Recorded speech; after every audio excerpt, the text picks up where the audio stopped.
Dear students, आज एक नया चैप्टर स्टार्ट करने जा रहा हूँ और that is the function. It's a much more important chapter for us. और इसका बहुत ज़्यादा एडवांटेज है. जब भी हम प्रोजेक्ट के ऊपर काम करते हैं या किसी पर्टिकुलर लॉन्ग प्रोग्राम्स के ऊपर काम करते हैं, बड़े प्रॉब्लम्स को सॉल्व करते हैं, तो वहाँ पर हमें किसकी नीड पड़ती है? फंक्शन की. फंक्शन, सबसे पहली बात तो कि फंक्शन एक्चुअली होता क्या है? Function is a block of code. Function क्या होता है? ब्लॉक ऑफ कोड होता है. और उस ब्लॉक ऑफ कोड को अगर मेरे को मोर देन 1 टाइम्स यूज करना है तो मैं एक से ज्यादा बार यूज कर सकता हूँ. इट मींस दैट कि function is used for the reusability purpose. किसके लिए यूज किया जाता है? फंक्शन रीयूजेबिलिटी पर्पस के लिए यूज किया जाता है.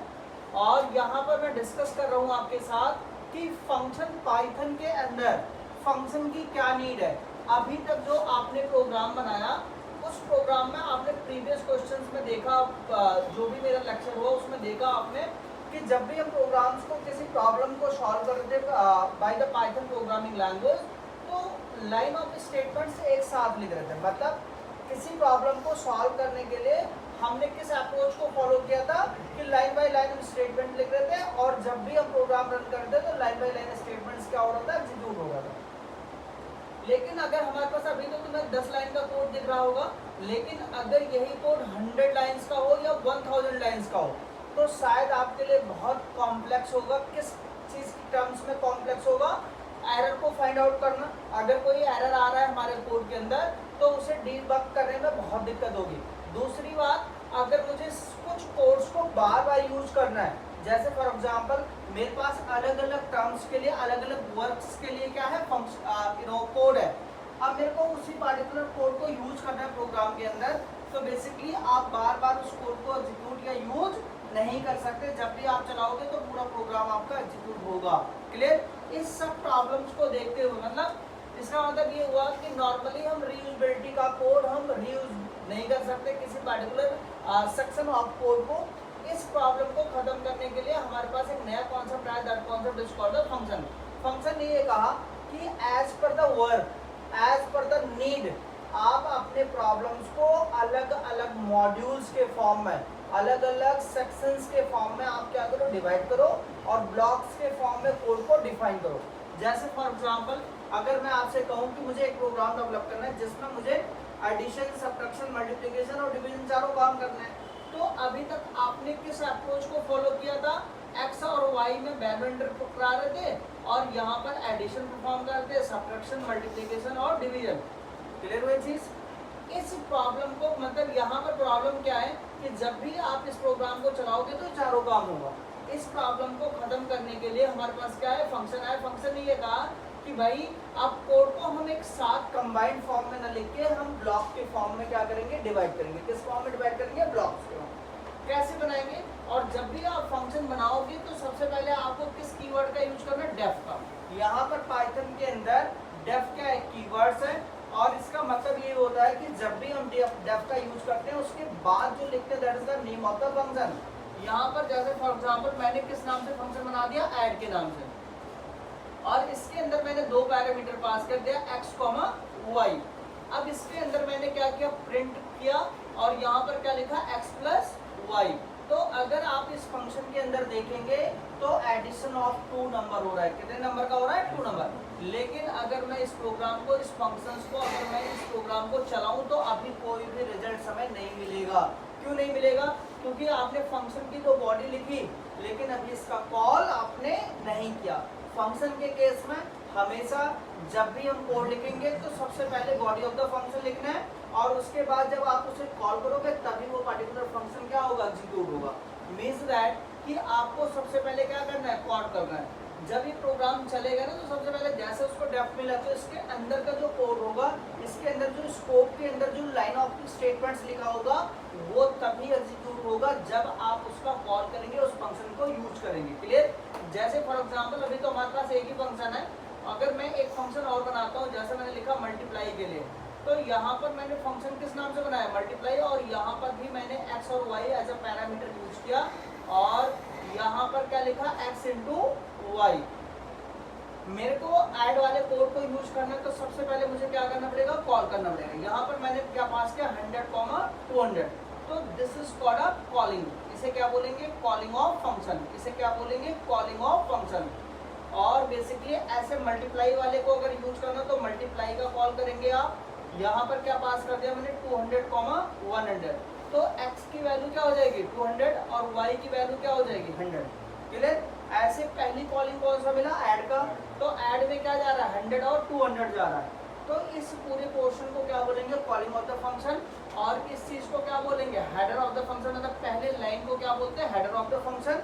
और this is called a body of the function. Body of the function एक लाइन का भी हो सकता है, 1000 लाइन का हो सकता है, वो आपके प्रोग्राम के ऊपर, आपके प्रॉब्लम्स के ऊपर डिपेंड करता है। फायदा क्या है, जैसे आप एटीएम मशीन में जाते हो, जैसे कार्ड स्वाइप करते हो, there are many buttons are there, होते हैं नहीं होते, एज पर द नीड हम क्या करते हैं, उस पर प्रेस करते हैं और उसी फंक्शंस ऑफ ब्लॉक का कोड एग्जीक्यूट होता होगा जिस काम को हमें डन करना है। तो इसका मतलब ये होगा कि फंक्शन एक ऐसा कॉन्सेप्ट है जिसके थ्रू आप बड़े प्रॉब्लम्स को छोटे छोटे सब प्रॉब्लम्स में डिवाइड करके और इजी टू डेफिनेशंस को आप क्या कर सकते हो, इम्प्लीमेंट कर सकते हो।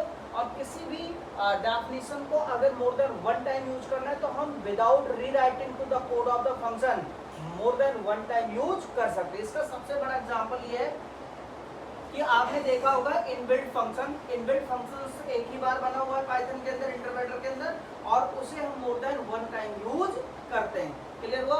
जैसे फॉर एग्जांपल अगर मुझे इसी ऐड वाले फंक्शन को दोबारा यूज करना है तो हमें दोबारा इसके बॉडी ऑफ फंक्शन को लिखने की जरूरत नहीं है। यहाँ पर मैंने क्या पास कर दिया 4,500, इट मीन्स दैट कि एक बार तो ऐड 100 और 200 जा रहा है ऐड के अंदर, ऐड वाले फंक्शन के अंदर मल्टीप्लाई का काम होगा, फिर से मैंने किसका कॉल कर लिया, ऐड का, और इस बार मैंने क्या पास किया 400 एंड 500। तो इस तरीके से आप रीयूजेबिलिटी ऑफ द कोड क्या कर सकते हो, डिफाइन कर सकते हो और अचीव कर सकते हो। तो फंक्शन का एडवांटेज यही है कि पहला एडवांटेज ये है कि मॉड्यूल्स के फॉर्म में, मॉड्यूलर अप्रोच, मॉड्यूल्स के फॉर्म में आप अपने प्रॉब्लम्स को डिवाइड कर सकते हो, जिससे फायदा क्या होगा, इजी टू इम्प्लीमेंटेशन हम कर सकते हैं, प्रॉब्लम्स को सॉल्व करते हैं इजी तरीके से। और दूसरा क्या है, रीयूजेबिलिटी। रीयूजेबिलिटी का मतलब क्या हुआ यहाँ पर कि एक कोड को हम more than one time use कर सकते हैं without redefine to the code of the function. तीसरा क्या है, इजी डीबगिंग, डीबग हम आसानी से कर सकते हैं। क्यों कर सकते हैं, बग का मतलब क्या होता है, एरर, और डीई का मतलब यहाँ पर क्या है, find to the errors, clear. तो बेसिकली डीबगिंग का मतलब ये होता है कि फाइंड टू द एरर, मतलब अगर हमारे कोड में कहीं पर दिक्कत आ रही है, जैसे मल्टीप्लाई वाले में दिक्कत आ रही है और तो बाकी सही चल रहा है लेकिन मल्टीप्लाई का रिजल्ट हमें सही नहीं मिल रहा है, तो हम पूरे कोड को ना छेड़कर मल्टीप्लाई वाले सेक्शन में जाएंगे और उस प्रॉब्लम को हम सॉल्व आउट इजीली कर पाएंगे, क्लियर हुई चीज, समझ में आई बात।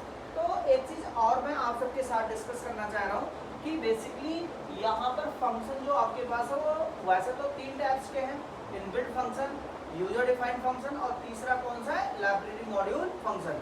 तो function are categorised into 3 category, inbuilt function, library module function और तीसरा कौन सा, user defined function. Okay fine.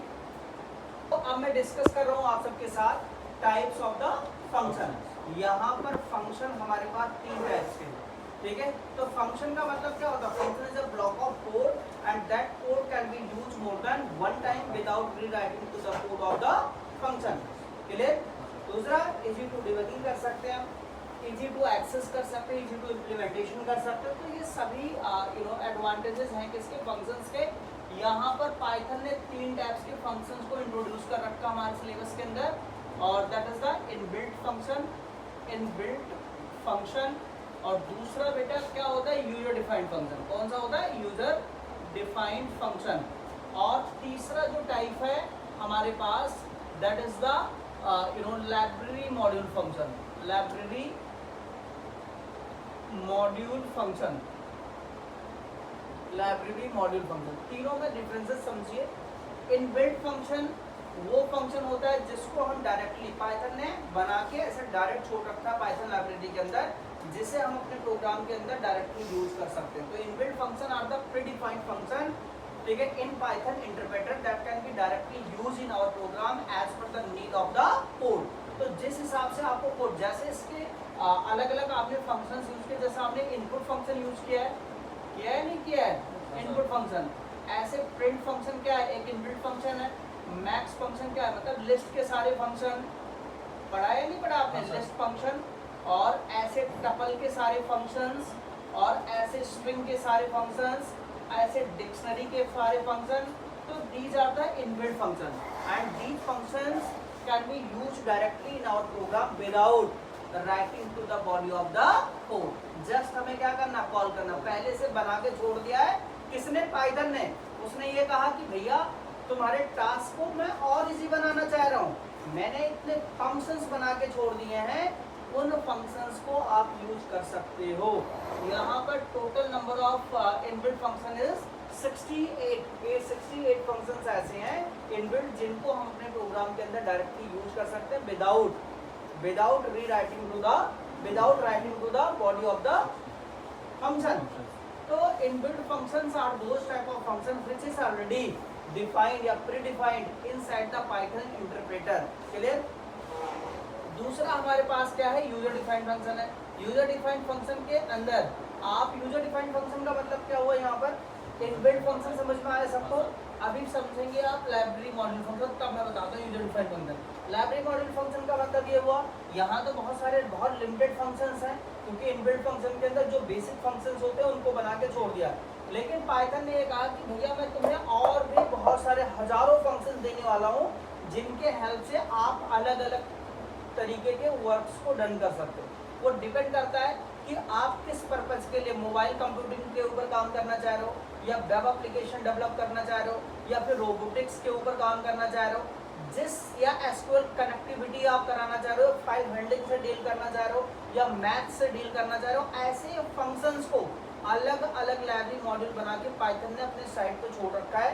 उसने ये कहा कि अभी मैं इंटरप्रेटर आइडियली के अंदर इन लाइब्रेरी मॉड्यूल्स को ऐड नहीं करने वाला हूँ. उसका रीजन यही है क्योंकि आपका जो इंटरप्रेटर होगा वो बहुत हैवी हो जाएगा. तो एज पर द नीड आप उन लाइब्रेरी मॉड्यूल्स को डाउनलोड करके इंस्टॉल कर सकते हो, पिक कर सकते हो अपने इंटरप्रेटर के साथ एज पर द नीड. जैसे बेसिकली और जैसे आप उन मॉड्यूल्स को, लाइब्रेरी मॉड्यूल्स को ऐड करोगे तो उनके अंदर जितने प्रीडिफाइंड फंक्शन होंगे उस मॉड्यूल के अंदर उन सभी को यूज कर पाओगे. अब क्वेश्चन आपके तरफ से मैं ले रहा हूँ कि सर ऐसे कौन से लाइब्रेरी मॉड्यूल्स हैं जिनको हम अपने प्रोग्राम्स के अंदर यूज कर सकते हैं, उनके फंक्शन को हम यूज कर पाएँ. तो बेसिकली ऐसे कौन से लाइब्रेरी मॉड्यूल है? मैथ का नाम शायद सुना होगा. मैथ के अंदर there are many functions, there are many methods. function को ही method बोलते हैं. there are many methods are predefined that can be used after importing to the math library modules. clear? inbuilt function basically ये भी predefined function है लेकिन बहुत limited function है जो पाइथन इंटरप्रेटर के अंदर डायरेक्ट छोड़ दिया गया बना के कि बेसिक वर्क के लिए आप इन फंक्शंस को यूज कर सकते हो. लेकिन अगर आपने किसी स्पेसिफिक पर्पज के लिए काम करना है तो उसके लिए आप किसका यूज करोगे? लाइब्रेरी मॉड्यूल का. ऐसे आपके पास यहाँ पर पिकल मॉड्यूल है.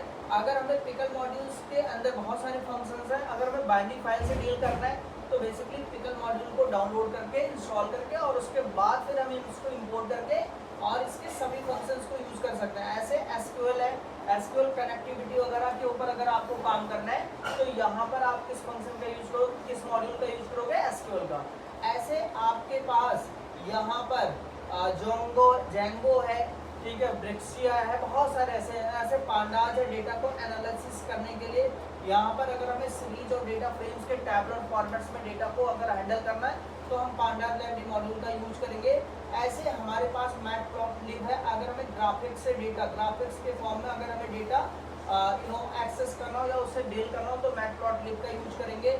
ऐसे और भी हमारे पास है concept, that is the file handling का कॉन्सेप्ट हो गया. ठीक है.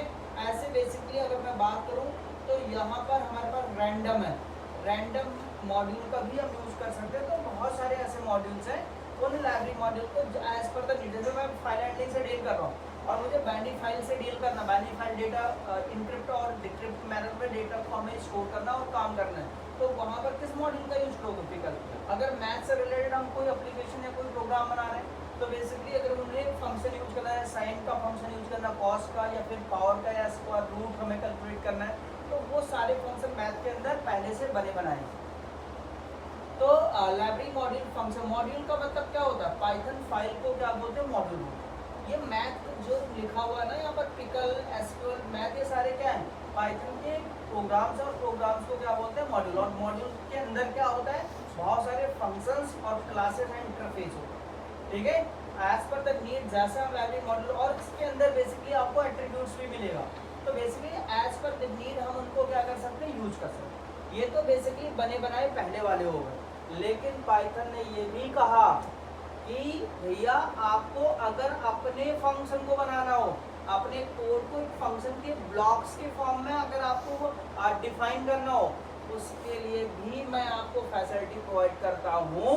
और that facilities that type of function is called a user defined function, ठीक है। पाइथन ने ये कहा कि अपना भी फंक्शन आप खुद का फंक्शन बना सकते हो, और वो फंक्शन किस कैटेगरी में आएगा यूजर डिफाइंड फंक्शन। यूजर अपने टास्क को, अपने वर्क को मल्टीपल फंक्शन में डिवाइड भी कर सकता है।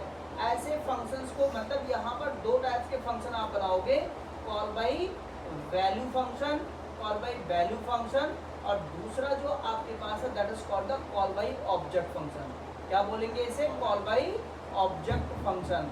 तो ये आपको दो टाइप्स के फंक्शंस आप देखेंगे यहाँ पर, कॉल बाई वैल्यू और call by object. Call by value और कॉल बाई ऑब्जेक्ट। और जब भी फंक्शन का डेफिनेशन लिखोगे आप फंक्शन की, अभी देखो जब यूजर डिफाइंड फंक्शन आप बनाओगे तो आपको डेफिनेशन भी लिखना पड़ेगा, उसका बॉडी भी लिखना पड़ेगा फंक्शन का, और उसको कॉल भी करना पड़ेगा।